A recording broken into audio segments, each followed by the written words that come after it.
Hi everyone, it's Fiona from the San Diego Mountain Natural History Center. Today I'm out at a very different location than normal. I'm up at Cochiti Lake in an area that's run by the Army Corps of Engineers, and we're helping as part of a program called Canoemobile with a group called Wilderness Inquiry that's actually based in Minnesota. And it's an all-female crew of educators and canoers that go all around the country, giving kids the opportunity to go out on water in a canoe, which, as you might suspect, is rare for New Mexican kids or anyone to be able to do here. And they also specifically focus on areas that are deemed as more underprivileged or don't get that opportunity very often.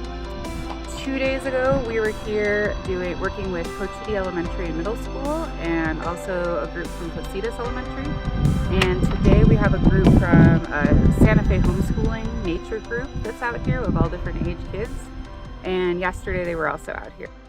So I have been netting for macroinvertebrates, and I'm also testing the water quality and teaching the kids about what scientists actually look at in the water to determine how good the water quality is. Everything from turbidity, how silty it is, to pH, how acidic or basic it is, to dissolved oxygen, how much oxygen is in the water. So I filled this little vial up with fresh pond water, lake water from Cochiti Lake. I made sure it was filled to the brim.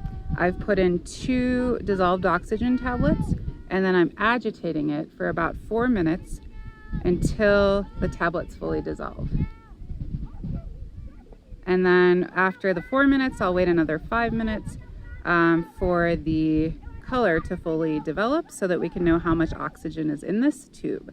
And then another thing that scientists do to learn about water quality is look for macroinvertebrates. So really any insect larvae like dragonfly larvae, mayfly larvae, damselfly larvae, worms, and other species that are living in the water. And based on which species you find, you can help use that to determine how polluted or unpolluted your water might be. We did try netting right near where we're set up here, and it's all lined in big rocks, which is not good habitat for the macroinvertebrates. So we want more of a sandy, muddy, or possibly gravelly environment. I was hoping to find some snails, some dragonfly larvae, which are really cool. That fun fact, the alien in the movie Alien, its mouth parts and maybe other parts of its anatomy were based off of dragonfly larvae, because they are actually big predators in the water, and they can get about 1 inch long or so. They can live anywhere from 1 year to 5 years in the water, depending on the species. And as an adult dragonfly that you see flying around, they actually only live a few months, or I think even a few weeks sometimes. So most of their life is underwater. But it's not looking great for our macroinvertebrates. We do know they're out here. We have seen a few adult dragonflies or damselflies flying around, but so far we haven't determined where their babies are. So we came to a spot that's a little gravelly and sandy to try to find some good habitat for macroinvertebrates, because they really don't like those big rocky bottoms. There's also some vegetation out here, which is definitely better for them too to cling to. So we're seeing what we can find.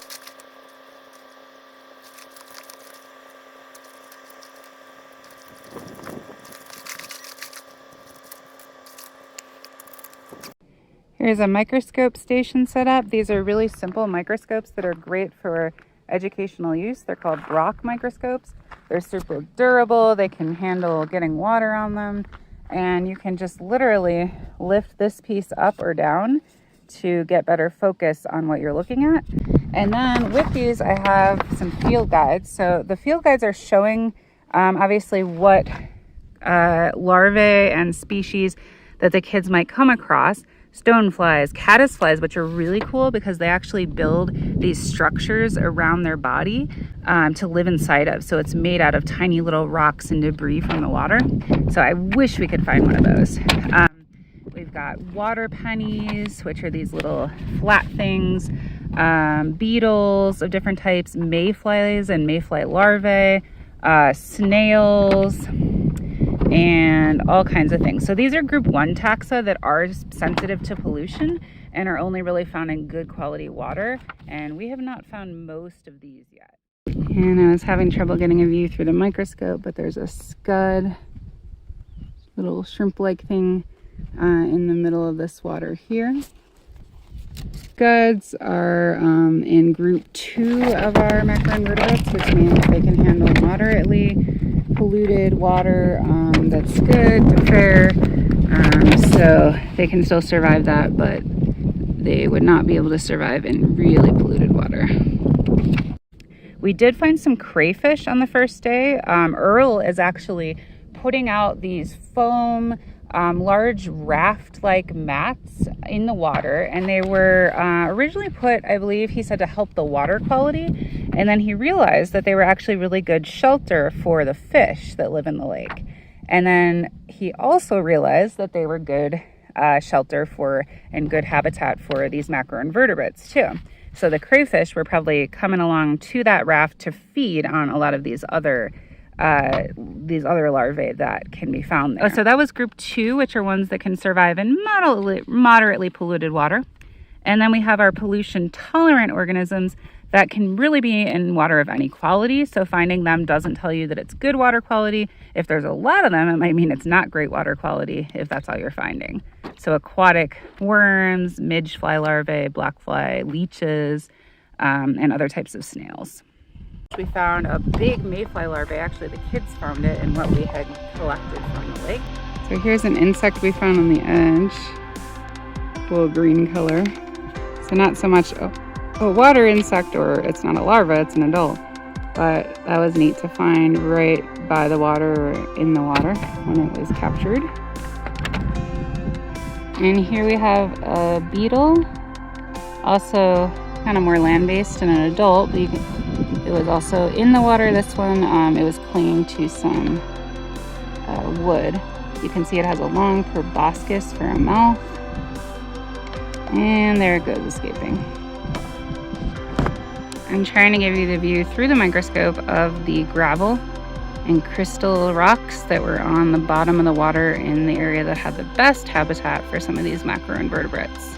Here we have roly-polies, pill bugs, also not truly fully aquatic insect. Interestingly about roly-polies is, I'm sure you found them as a kid growing up, but they are not from the United States at all. They're brought over from Europe. They were actually accidentally brought because when Europeans would sail over in big ships, they would put ballast at the bottom of the ship to help balance it and have it float correctly, which is just a bunch of soil from European soil. They would get to the United States or our continent, what became that. They would dump all that out, and there were tons of roly-polies in it. So they spread pretty quickly all across the entire country, and we are never getting rid of them. So though they are not native to our country, they're here to stay because there are tons of them everywhere.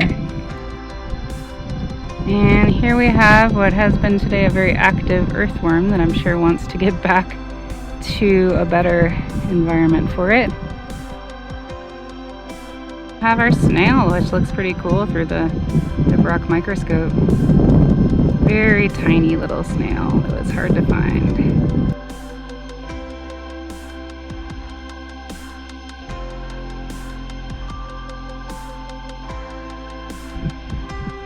Not every day you get to see New Mexico kids out on the water in a canoe.